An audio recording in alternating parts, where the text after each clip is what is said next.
শ্রীবাস ঠাকুর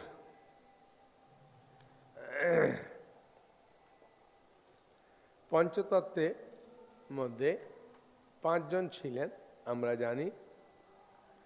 সেই পাঁচজনের মধ্যে শ্রীমান মহাপ্রভু, যিনি স্বয়ং শ্রীকৃষ্ণ ছিলেন, নিত্যানন্দ প্রভু, যিনি স্বয়ং বলরাম ছিলেন, অদ্বৈত আচার্য ঠাকুর স্বয়ং যিনি মহাবিষ্ণু এবং সদাশিবের অবতার ছিলেন, গদাধর পণ্ডিত যিনি ছিলেন স্বয়ং শ্রীমতী রাধারানীর অবতার, আর শ্রীবাস পণ্ডিত ছিলেন নারদ মুনির অবতার।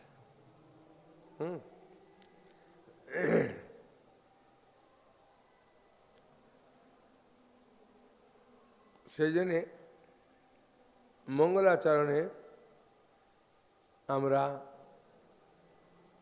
প্রণাম করে বলি, আশ্রয়ামি শ্রী শিবাসং তম আদ্যং পণ্ডিতামুদা শুক্লাম্বরধরং গৌরং গৌরভক্তি প্রদায়কম শ্রী গৌরাঙ্গ কৃপাপাত্রং পণ্ডিতাক্ষং সদা শুচিম শ্রীকীর্তনে সদা উন্মত্তং ধ্যায়েৎ শ্রীবাসতম।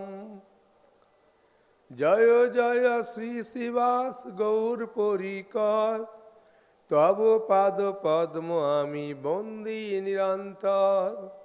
জয় জয় গৌর প্রিয় ভকত প্রদান, তোমারও কৃপায় হয় বাঞ্ছিত পূরণ। জয় শ্রী মালিনী পতি করুণা নিদান, এ হদমে করো কৃপা পতিত পাবন। পরম উদার প্রভু গৌর প্রেম ধাম, তোমারও চরণে মোর অনন্ত প্রণাম। সর্বশাস্ত্র বিশারদ করি নিবেদন, তোমারও অভয় পদে লইয়া শরণ। গৌর সঙ্গে তব লীলা করিব বর্ণন, অভিলাষ পূর্ণ কর এ মহাজন।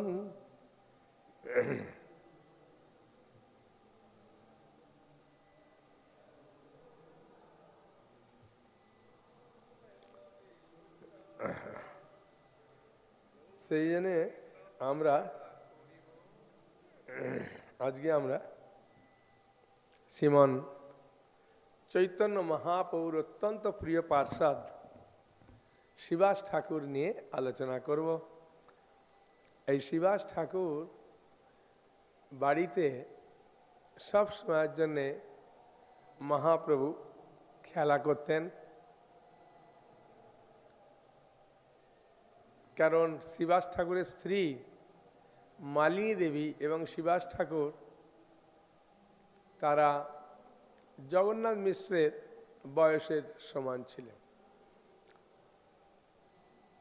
সেই জন্যে আসা যাওয়া ঘোরাফেরা সব কিছু মহাপ্রভু করতেন।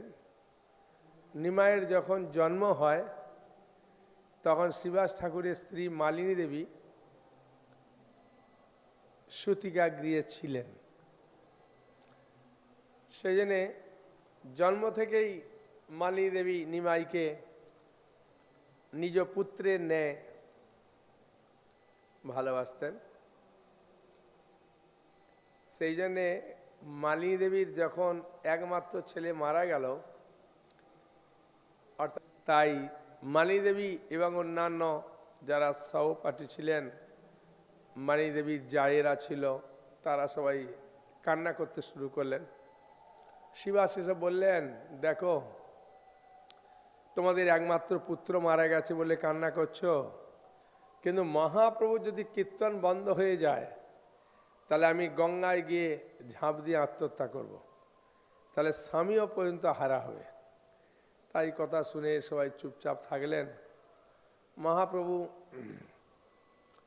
কিছুক্ষণ বাদে বললেন, শিবাস তোমার বাড়িতে যেন মনে হচ্ছে কোন একটা অঘটন ঘটেছে। তখন অন্যান্য ভক্তরা বললেন, প্রভু শিবাসের একমাত্র ছেলে মারা গেছে, ও তাই, সেই জন্য আমি আনন্দ পাচ্ছি না, চলো। তখন ছেলের বুকে গিয়ে হাত দিলেন, ছেলে বেঁচে গেল। বেঁচে গিয়ে কথাবার্তা বলতে শুরু করলেন যে আপনারা বলছেন আমার বাবা মা কোন জন্মের, আমি তো অনেক জন্ম পেয়েছি, আর প্রতিটা জন্মেই তো আমি বাবা মা পাই। আমার যতদিন এই জগতে আয়ু ছিল, আয়ু সমাপ্ত হয়েছে, তাই আমি কাউকে চিনতে পারছি না, আমি চলে যাব। তখন শ্রীমান চৈতন্য মহাপ্রভু বললেন, শিবাস কি বলছে? বলছে, প্রভু আমার পরম সৌভাগ্য, যে বাড়িতে আপনি কীর্তন করছেন, আপনার কীর্তন শ্রবণ করতে করতে কেউ যদি মারা যায়, সে কি কম ভাগ্যবান? তাকে আমি বাঁচানোর জন্য কেন বলবো? সে যদি অন্য জায়গায় যায় যাক। তা শিবাসের ছেলে মারা গেল। মালিনী দেবীর হৃদয়ে একটা ব্যথা থাকলো। তখন নিমাই আর নিতাই, নিতাই তখন মালিনীর বাড়িতেই ছিল, অনেক বড়, অনেক বড়, প্রায়, কেন নিমাই পণ্ডিতের থেকে নিত্যানন্দ প্রভু 12 বছরের বড়। আর এই লীলাটা হচ্ছে প্রায় মহাপ্রভুর 20-21 বছর কি 22 বছর বয়স হবে। সে যাও 23ও হতে পারে, বলা যায় না। মানে এত বড় অবস্থায় হচ্ছে নিমাই।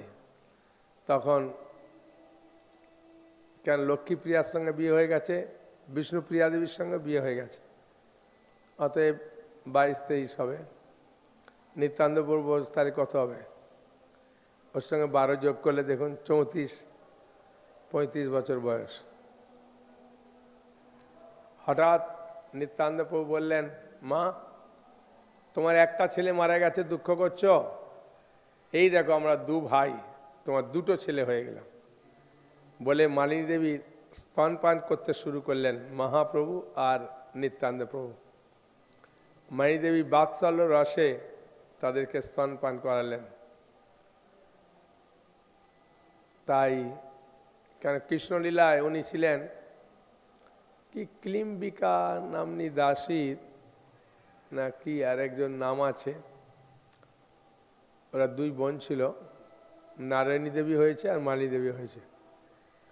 তা কৃষ্ণলীলা ওরা ধাত্রী মায়ের সেবা করতেন, মানে মা যশোদা যদি কোথাও যেতেন তখন তাদেরকে কোলে দিতেন, তখন তার 2 ভাই ওই দাসীর স্তনপান করতেন।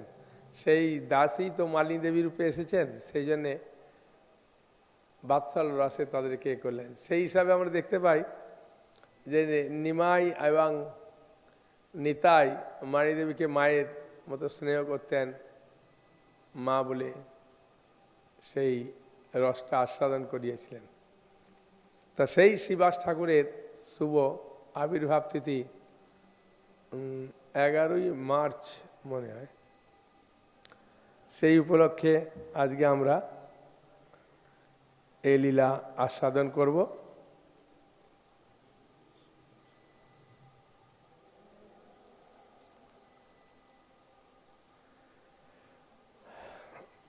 আমরা যে পঞ্চতত্ত্ব আত্মকম কৃষ্ণং ভক্ত রূপ স্বরূপকম ভক্তা অবতার ভক্তকম নমামি ভক্তি ভক্ত শক্তিকম, এই যে ভক্তাক্ষম এ হচ্ছে শ্রীবাস আদি, আর শক্তিকম হচ্ছে গদাধর পণ্ডিত।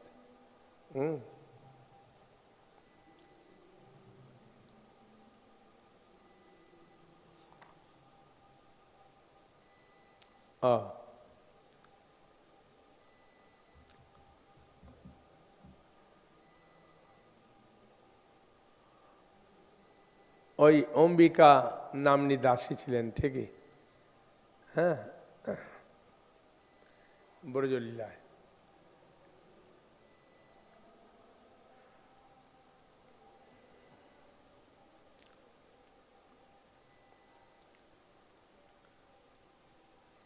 একবার এই শিবাস ঠাকুররা অ্যাকচুয়ালি 5 ভাই।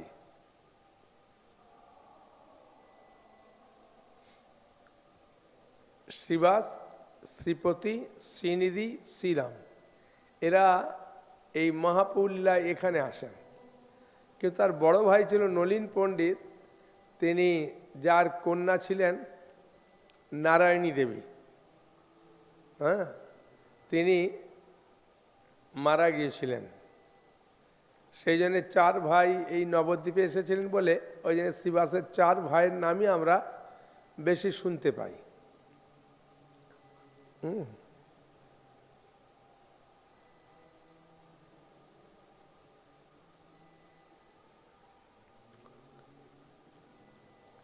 শিবাস ঠাকুর একবার ছোটবেলাতে খুব দুষ্টুমি করতেন, তাই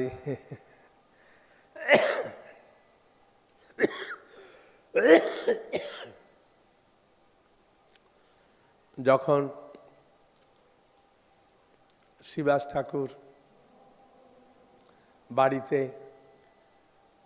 7 প্রহরিয়া মানে 21 ঘন্টা, 1 পর মানে 3 ঘন্টা, মানে 7 প্রহরিয়া মানে 21 ঘন্টা ধরে মহাপ্রভু সবাইকে মানে কৃপা আশীর্বাদ করছেন।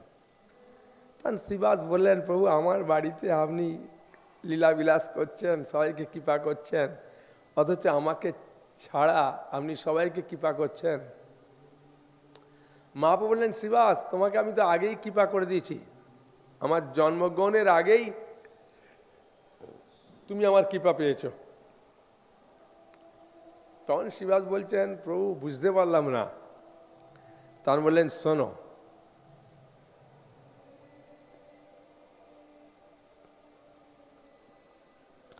শ্রীমান মহাপ্রভু শিবাস পণ্ডিতকে বললেন, শিবাস তোমার প্রাণ নির্গম সময়ে আমি যে চপেটাঘাত করে তোমার প্রাণ ফিরিয়েছিলাম, মানে এর কারণটা কি?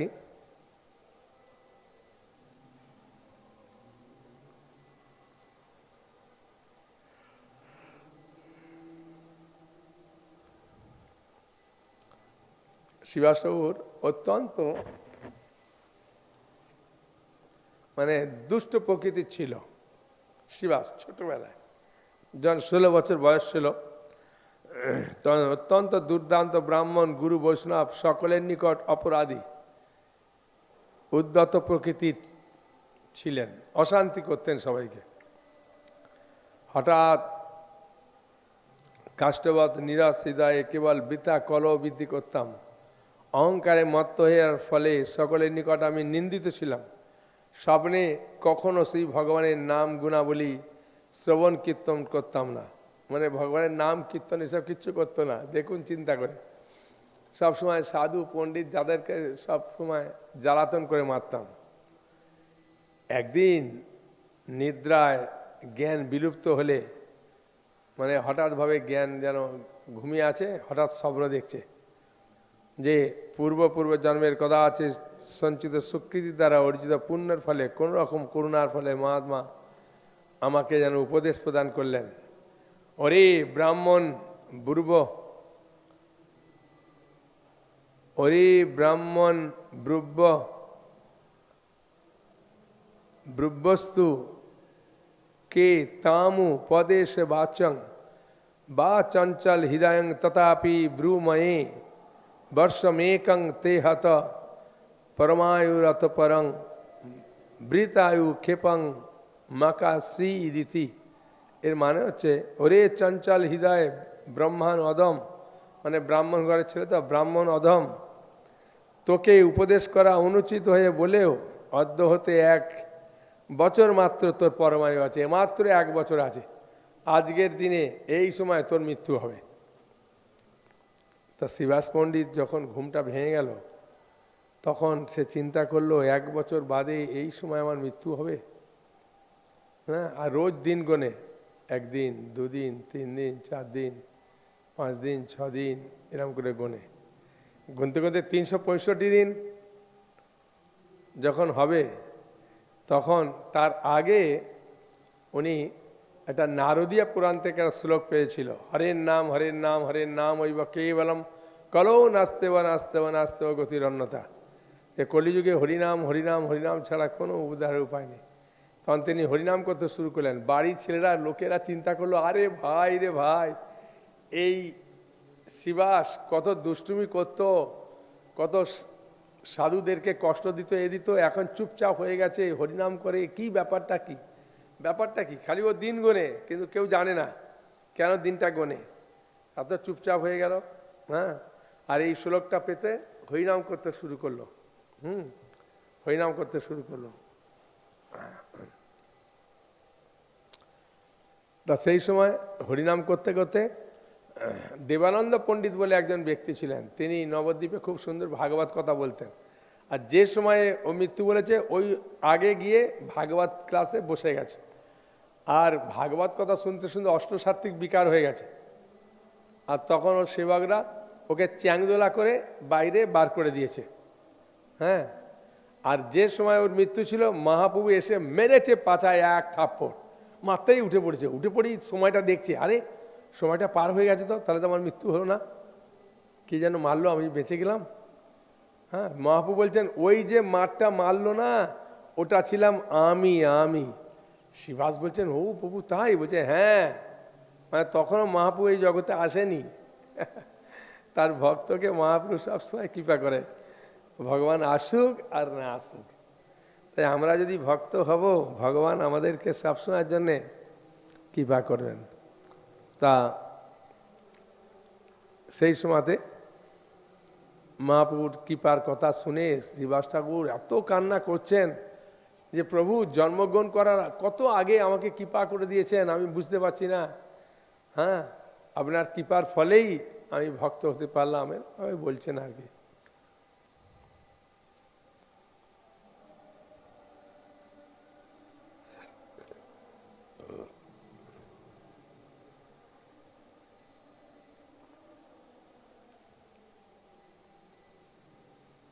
নারদমণি তখন বলছেন, প্রভু লোহাকে যেমন পরশমণি পরশপাত স্পর্শ করলে সোনা হয়ে যায়, সেই রকম আপনার স্পর্শের ফলে আমি আপনার ভক্ত হয়ে গেলাম। তাই মুরারিগুপ্ত লিখছেন, তথা প্রবাচ শ্রীবাসং মধুরং মধুসূদন শ্রীভক্তিরসাবাস্ত বাস্তব্য মত শ্রীবাস উচ্চতে। মহাপৌর মধুর স্বরে শ্রীবাসকে বললেন, শ্রী শব্দকে ভক্তি বোঝায়, তুমি ভক্তিরস আবাস, তুমি শ্রীবাস নামে অভিহিত।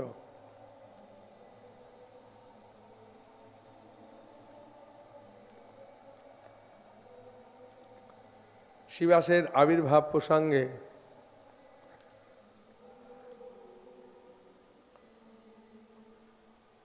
আমরা অনেক কিছু জিনিস জানতে পারি।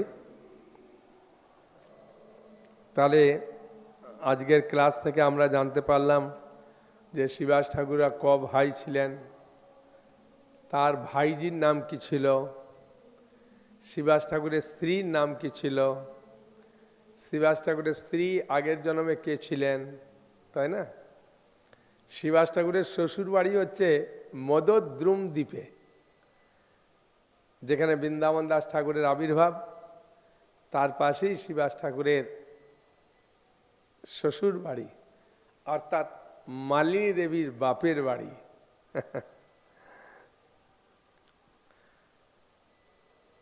বাংলাদেশে তাদের বাড়ি ছিল। তারপরে এসে তারা ওই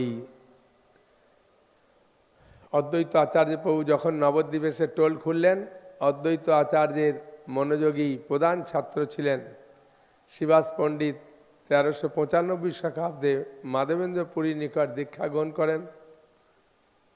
ও শ্রীবাস ঠাকুরও তাহলে মাধবেন্দ্র পুরীর শিষ্য, আর অদ্বৈত আচার্য ঠাকুরও মাধবেন্দ্র পুরীর শিষ্য।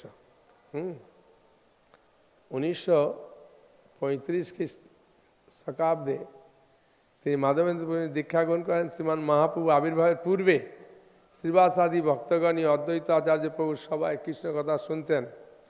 শিবাস আদি 4 ভাই রাত্রিকালে মিলিত হয়ে অতি উচ্চস্বরে হরিনাম কীর্তন করতেন। মানে জগন্নাথ মিশ্রের বাড়ির পাশেই বাড়ি করেছিলেন। এবং লোকেরা বলতেন, এই শিবাসের ঘর ভেঙে গঙ্গায় ভাসিয়ে দে, হ্যাঁ, নাহলে এই যা হরিনাম করতে শুরু করছে আমাদের রাত্রে ঘুমাতে দেবে না। হ্যাঁ, কে কার ঘর ভাঙে। হ্যাঁ, পাষণ্ডীগণ সংকল্প করত, জীবের এই প্রকার কৃষ্ণ বহির্মুখতা দর্শন করে বৈষ্ণবদের ন্যায় শিবাসের হৃদয়ে খুব দুঃখ হতো।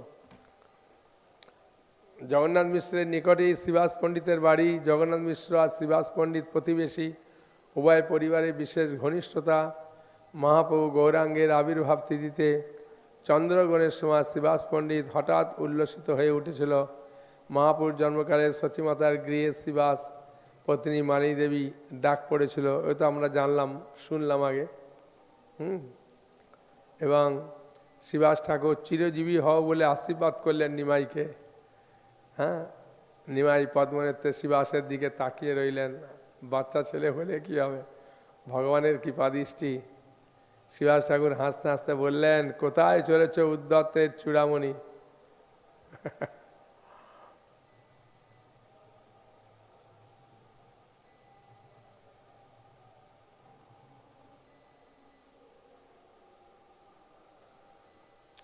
কৃষ্ণ না ভজিয়া কাল কি কার্যে গোয়াও, রাত্রি দিন নিরবধি কেন বা পড়াও। পড়ে এলো কেন এলো কৃষ্ণ ভক্তি জানিবারে। মানে মহাপ্রভুকে নিমাই এই শিবাস জ্ঞান দিচ্ছে যাকে বলে। হ্যাঁ, আমরা কি বলি, জ্ঞান দিচ্ছে, তাই না, বড় পণ্ডিত। কিন্তু সত্যি কথা বলছে, মহাপ্রভু অনেক বড় না, এই শিবাস ঠাকুর অনেক বড় না, তাই মহাপ্রভুকে শিবাস ঠাকুর বলছেন, এ শিবাস, এই নিমাই শোনো শোনো, কৃষ্ণ না ভজিয়া কাল কি কর্মে কোয়া, কি জন্য তুমি কর্মে মানে কাটাচ্ছ, রাত্রি দিন নিরবধি কেন বা পড়াও, রাত্রি দিন তুমি শুধু লোককে পড়িয়ে যাও। শোনো ভালো করে, পড়ে কেন লোক, লোক কেন পড়ে জানো? কৃষ্ণ ভক্তি জানিবারে, কৃষ্ণ ভক্তি জানবার জন্যে। লোকে কেন পড়ে কেন লোকে, হ্যাঁ, পড়ে কেন লোক, এইটা উচ্চারণটা, পড়ে কেন লোক কৃষ্ণ জানিবারে। সে যদি নইল তবে বিদ্যায় কি করে, সে যদি নইল, সেটা যদি না হলো তবে বিদ্যায় কি করে, বিদ্যায় কি লাভ? হ্যাঁ, এ থেকে সর্বদা ব্যর্থ, না গোয়াও কাল, পড়িলাও এবে কৃষ্ণ ভজ সকল। সব কিছু পড়ো। এই শিবাসের কথা শুনে মহাপ্রভু খুব হাসছে, হাসতে হাসতে বললেন, প্রভুও হাসিয়া বলেন, শুনো পণ্ডিত, তোমার কৃপা সে হইবে নিশ্চিত, তোমার কৃপা একদিন আমি ভক্ত হয়ে যাব, চিন্তা নেই।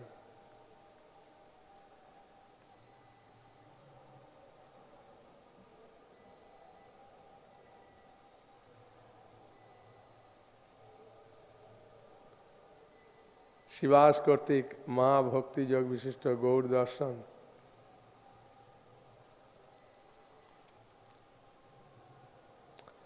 চৈতন্য ভাগবতে খুব সুন্দরভাবে আছে, এক ঝাড় কুন্দ আছে শিবাস মন্দিরে। শিবাস ঠাকুরের বাড়িতে কুন্দ ফুলের ঝাড় ছিল, মানে কুন্দ ফুলের অনেক গাছ ছিল, আর কুন্দ ফুলগুলো যত ফুল তুলবে তত ফুল হতো, সাদা রকমের কুন্দ ফুল। হ্যাঁ, এক ঝাড় কুন্দ আছে শিবাস মন্দিরে, কুন্দ রূপে কিবা কল্প তরু অবতারে। যেন কল্পবৃক্ষের মধ্যে যত তোলে তত হয়, যতেক বৈষ্ণব তোলে তুলিতে না পারে, অক্ষয় অব্যয় পুষ্প সর্বক্ষণ ধরে, সব সময় ধরে পুষ্প ধরে। উষাকালে উঠিয়া যতেক ভক্তগণ, ভোরে উঠে যত ভক্তগণ পুষ্প তুলিবারে আসি, হইলা মিলন। পুষ্প তোলার জন্য সবাই একসঙ্গে হতো, সবাই তোলেন পুষ্প কৃষ্ণ কথা রসে। কৃষ্ণ কথা বলতে বলতে সবাই পুষ্প তোলে। গদাধর গোপীনাথ রামায় শিবাসে, সেখানে গদাধর পণ্ডিত, গোপীনাথ আচার্য, রামায় পণ্ডিত, শিবাসের ভাই, সবাই। এমন সময় শ্রীমান পণ্ডিত শ্রীমান পণ্ডিত বলে একজন ভক্ত, সেই ফুল তুলতে তুলতে এসে খুব হাসছে। তখন সবাই বলছে কি ব্যাপার, এত মুখে হাসি কেন? বলছে হাসছি এই কারণে যে শ্রীবাস ঠাকুর নাকি শ্রীবাস বলছে শ্রীমান মহাপ্রভু আমাদের দলে এসে যোগ দিয়েছে, মানে কৃষ্ণ ভক্ত হয়েছে, মানে যখন গয়া থেকে ফিরে এলো, হ্যাঁ সেই সব কথা বলতে শুরু করেছে। বুঝেছেন? তারপরে বলছেন এইসব কথা শুক্লাম্বর ব্রহ্মচারীর গৃহে বলবে। তা আমি তোমাদেরকে বলছি, কিন্তু গদাধর যেন সেখানে না যায়, আমরা সবাই লুকিয়ে চলে যাব, শুক্লাম্বর ব্রহ্মচারী ঘরে গিয়ে লুকাবো।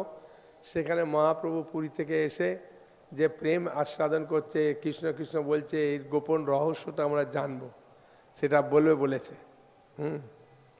তাই সকল ভক্তগণ সেখানে গিয়েছিলেন এবং মহাপ্রভু সেখানে গিয়ে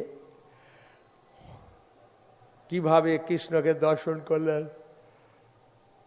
কৃষ্ণ এলেন, এসে আলিঙ্গন দিয়ে চলে গেলেন, সেই সব কথা বলতে শুরু করলেন।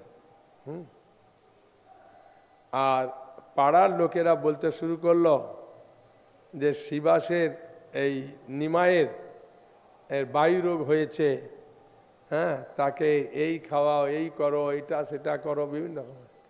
তখন সচিমা গিয়ে যখন শ্রীবাসকে বললেন, তখন শ্রীবাস বললেন, হ্যাঁ মা, যদি এই রকম রোগ আমার হতো আমার জীবনটা ধন্য হয়ে যেত। তখন সচিমা চিন্তা করলেন, তাহলে তো আমার ছেলের রোগ তো ভালোই আছে, নাহলে এরকম তো চাইবে না। তারপরে তারা বুঝতে পারলো কৃষ্ণ প্রেমে পাগল হয়েছেন।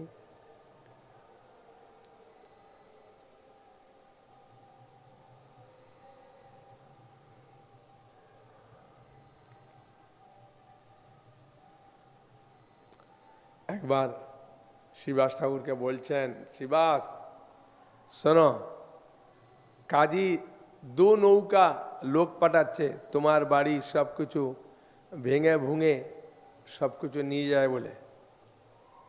তখন শ্রীবাস খুব ভয়ে তিনি ঘরের ভেতরে কপার দিয়ে নৃসিংহ পূজা করছেন, আর নিমাই এসে এক লাথি মেরে কপারটা খুলে দিয়েছে।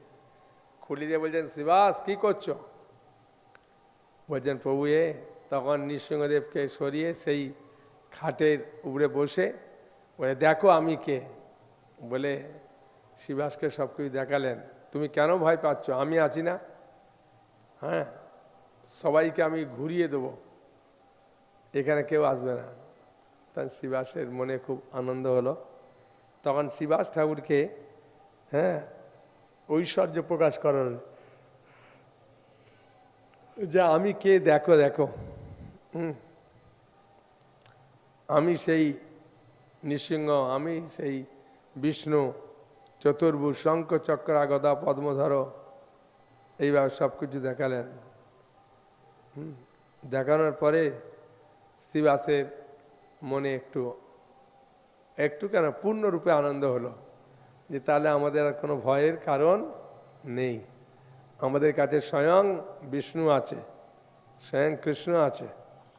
হ্যাঁ,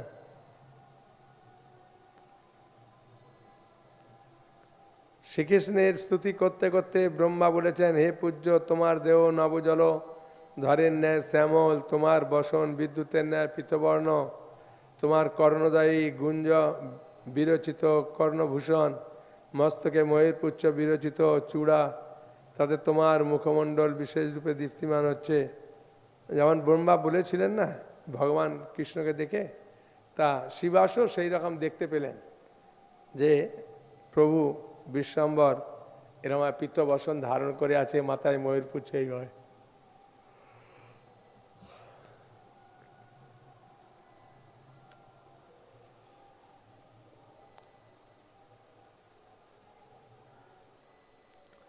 শ্রীবাস ঠাকুর যখন মহাপ্রভুকে দেখলেন, বিভিন্ন রূপ দেখে মহাপ্রভুকে স্তুতি করতে শুরু করলেন।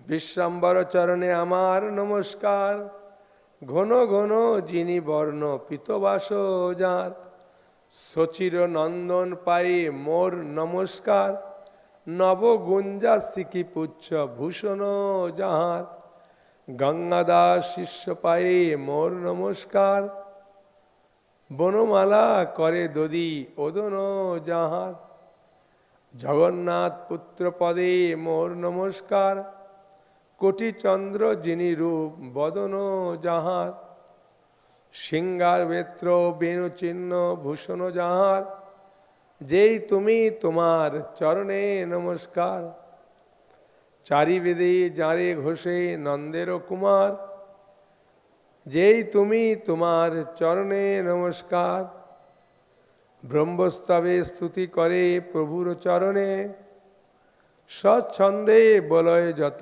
আইসে বদনে, তুমি বিষ্ণু তুমি কৃষ্ণ তুমি যজ্ঞেশ্বর, তোমার চরণদক গঙ্গা তীর্থকর, জানকী বল্লভ তুমি তুমি নরসিংহ, অজ ভব আদি তব চরণে ভিঙ্গ, তুমি সে বেদান্ত বেদ্য তুমি নারায়ণ, তুমি সে ছললা বলি হইয়া বামন, তুমি হয় গ্রীব তুমি জগত জীবন, তুমি নীলা চন্দ্র চন্দ্র সবার তারণ।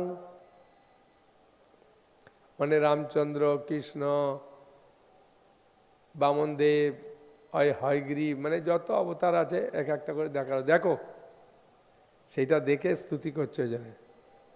হ্যাঁ, তোমারও মায়ার প্রভাব, তোমারও মায়ার কার নাই হয় ভঙ্গ, কমলা না জানে যার সনে একসঙ্গে, সঙ্গী সখা ভাই সর্বমতে সেবে যে, হেন প্রভু মনে অন্য জনাকে, মিথ্যা গৃহবাসে মরে পড়িয়াছ ভোলে, তোমা না জানিয়া মোর জন্ম গেল হেলে, নানা মায়া করিয়া তুমি আমারে বঞ্চিলা, সাজি ধুতি আদি করি আমার বইলা, তাতে মোর ভয় নাই শুনো প্রাণনাথ, তুমি হেন প্রভু মোরে হইলা সাক্ষাৎ, আজি মোর সকল দুঃখের হইল নাশ,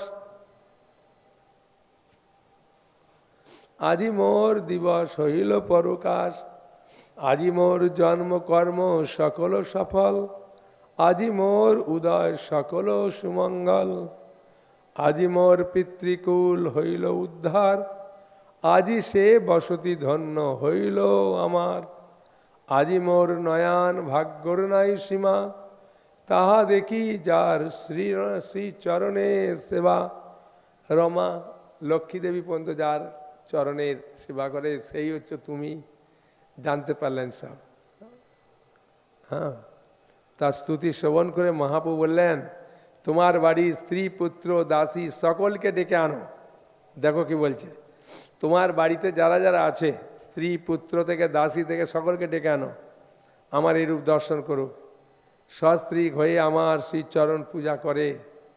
হ্যাঁ, আর তোমার অভিলষিত বর প্রার্থনা আমার কাছে প্রার্থনা করো।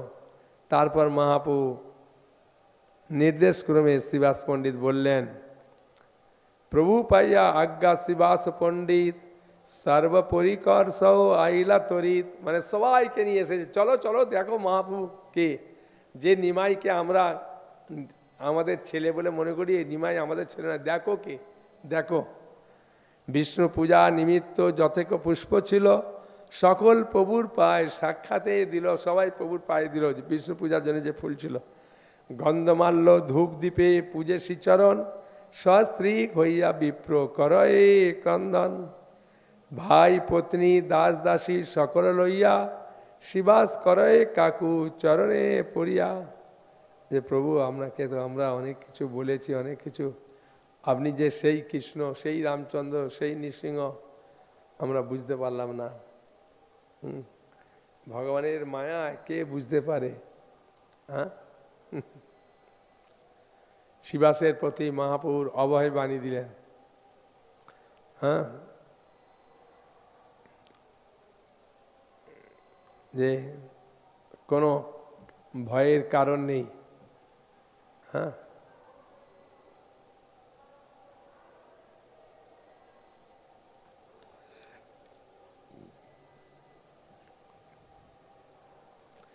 শ্রীমান মহাপুর প্রতি শিবাসের স্তুতির পরে মহাপু তাকে সম্বোধন করে অভয়বাণী প্রদান করে বলতে লাগলেন, শুনতে পাই তোমাকে ধরে নেবার জন্য যমন রাজেরা নৌকা আগমন করবে।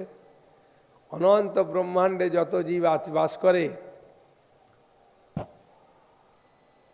তাদের হৃদয়ে অন্তর্যামী পরমাণু রূপে বিরাজিত থেকে তাদের আমি নানাবিধ কাজ করার অনুপ্রেরণা দিয়ে থাকি। ওই যে অনন্ত কোটি যে জীবের অন্তরে ভগবান যে বাস করে, ওই তাদেরকে আমি সেরকমভাবে প্রেরণা দিয়ে তাদেরকে আমি নানাবিধ কাজ করিয়ে নিই। তোমাকে ধরে নেবার জন্য যদি আমি রাজের চিত্তে অনুপ্রেরণা দিই, তাহলে তো তোমাকে ধরে নেবার জন্য তিনি আর লোক দিগকে আদেশ করবেন। আমি যদি যবন রাজের চিত্তে প্রেরণা না জাগাই, তাহলে তো তুমি আমার প্রেরণা ব্যতীত তারা নিজের ইচ্ছায় তোমাকে ধরে নেবার জন্য লোকের আদেশ করেন। তবে আমি সকলের আগেই নৌকায় চড়ে যবন রাজের নিকট উপস্থিত হব। আমার ঐশ্বর্য আত্মক রূপ দর্শন করে যবনরাজ সিংহাসনে থাকতে পারবে না। তিনি আমাকে দর্শন মাত্রই হতবুদ্ধি সিংহাসন হতে ভূমিতে পড়ে যাবেন। রাজা যদি সিংহাসন হতে না পড়ে যান, আমাকে কিছু জিজ্ঞাসা করেন, তখন আমি বলবো কোনটি সত্য কোনটি মিথ্যা তা তুমি অবগত হও। আমার ঐশ্বর্য আত্মক রূপ দেখেও তো যখন তুমি বিচলিত হলে না, তখন তোমার প্রভাব দেখিয়ে আমাকে বিচলিত বা স্তুতি করার জন্য তোমার মোল্লা কাজী হাতি ঘোড়া পশু পাখি সকল তোমার নিকট আনয়ন করো। তারপর রাজাকে বলবো, তোমরা সকলে কাজীকে আজ্ঞা করো যেন তোমাদের শাস্ত্রের কথা বলতে বলে সকলকে কান্না করায়। সেই কাজীরা যদি হাতি ঘোড়া পশু পাখি কান্না করতে না পারে, তাহলে যবন রাজার নিকট আমার নিজের অসাধারণ বৈশিষ্ট্য প্রকাশ করব। মত্ত হাতি ধরেই তাকে আনয়ন করব। যবন রাজের সামনে সেখানেই কৃষ্ণ কৃষ্ণ বলে হাতি ঘোড়া পশু পাখি সকলকে কান্না করাবো। কৃষ্ণ নাম উচ্চারণ করে প্রেমাবেশে রাজার পরিকর সহিত সকলকে কৃষ্ণ কৃষ্ণ বলে কাঁদাবো। এরূপ আমার সামর্থ্য সম্বন্ধে যদি তোমার সন্দেহ জাগে, তাহলে তুমি স্বচক্ষুই এখন দর্শন করো। সম্মুখে তখন শিবাসের জ্যেষ্ঠ ভ্রাতা নলিন পণ্ডিতের 4 বছরের কন্যা নারায়ণী দেবী ছিলেন। কারণ নলিন পণ্ডিত তো মারা গেছে, কন্যা ছিল বৃন্দাবন দাস ঠাকুরের মা। তাকে লক্ষ্য করে মহাপুরুষ স্বীয় প্রভাব প্রকটিত করে বললেন, নারায়ণী কৃষ্ণ কৃষ্ণ বলে কান্না করো। সর্বভূত অন্তর্যামী প্রভু গৌরচন্দ্র আজ্ঞা কইলা নারায়ণী কৃষ্ণ বলি কান্দ। 4 বৎসরে সেই উন্মত্ত চরিত হা কৃষ্ণ বলিয়া কান্দে নাইক সম্বিত। অঙ্গ বইয়া পড়ে ধারা পৃথিবীর তলে পরিপূর্ণ হইল স্থল নয়নের জলে। মহাপ্রভুর আজ্ঞা মাত্রই সেই 4 বছরের বালিকা কৃষ্ণ কৃষ্ণ বলে কান্না করতে লাগলেন। বালিকা নারায়ণী দেবী নারায়ণ নয়ন হতে অজস্র অশ্রু খরিত হতে লাগলো। সেই অশ্রুধারা তার শরীরের উপর দিয়ে প্রবাহিত হয়ে ভূমিতে পতিত হল। তিনি যে স্থানে অবস্থানরত ছিলেন সেই স্থান অশ্রু জলে পরিপূর্ণ হয়ে গেল। তিনি কান্না করতে করতে সম্বিত হয়ে হারা হয়ে পড়েছিলেন। নারায়ণী দেবীর এই বিকার হলো চিত্তে প্রেমের উদয় লক্ষণ। মহাপুর কৃপা শক্তিতে নারায়ণী দেবী প্রেমের আবির্ভাব হয়েছিল। মহাপুর এই অসাধারণ বৈশিষ্ট্যময়ের প্রভাবী কীর্তন বিরোধী ও কীর্তন বিদ্বেষী যবন রাজাকে প্রেম দান সম্ভব। শ্রী নারায়ণী দেবী এই প্রকার অবস্থা দর্শন করিয়ে মহাপ্রভু হাসতে হাসতে শ্রীবাসকে বললেন, এখন তুমি তোমার রাজ নৌকা সম্বন্ধে ভয় আছে? শ্রীবাস পণ্ডিত বললেন, যার নামে স্বয়ং ভয়ের দূরে পলায়ন করে, সেই স্বয়ং যার গৃহে উপস্থিত, আবার তার ভয় কোথায়? শ্রীবাস পণ্ডিত প্রণাবিষ্ট হয়ে পত্নী পুত্র দাস দাসীর সহিত মহাপুর প্রকাশ চতুর্ভুজ রূপ দর্শন করলেন। সবাই চতুর্ভুজ রূপ দর্শন করলেন, যাকে চারিবেদী দর্শন করার অভিলাষ করেন। শিবাসের দাসীগণ তা দর্শন করলেন। পরম শুদ্ধ বৈষ্ণবের বাসে শ্রী চরণারেণু স্পর্শে সংসার পবিত্র হয়। শিবাসের দাস দাসীগণ পরম বৈষ্ণব শিবাসের সেবা করেছিলেন বলেই মহাপুর ঐশ্বর্য আত্মক রূপের দর্শন লাভ করেছিলেন। বৈষ্ণব সেবাই হলো শ্রীকৃষ্ণ প্রাপ্তির পরম উপায়। বৈষ্ণব সেবাই হলো কৃষ্ণ প্রাপ্তির পরম উপায়। মহাপুর এই প্রসঙ্গে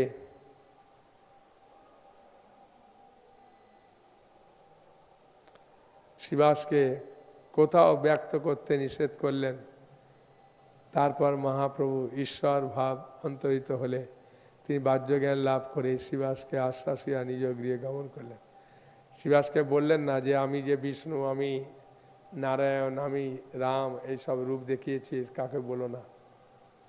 কিন্তু একটা গোপন কথা বলে দিলেন, বৈষ্ণব সেবাই হলো শ্রীকৃষ্ণ প্রাপ্তির পরম উপায়। শ্রীকৃষ্ণকে লাভ করার সহজ উপায় হচ্ছে বৈষ্ণব সেবা করা। তাহলে আজকে আমরা এই পর্যন্ত রাখলাম।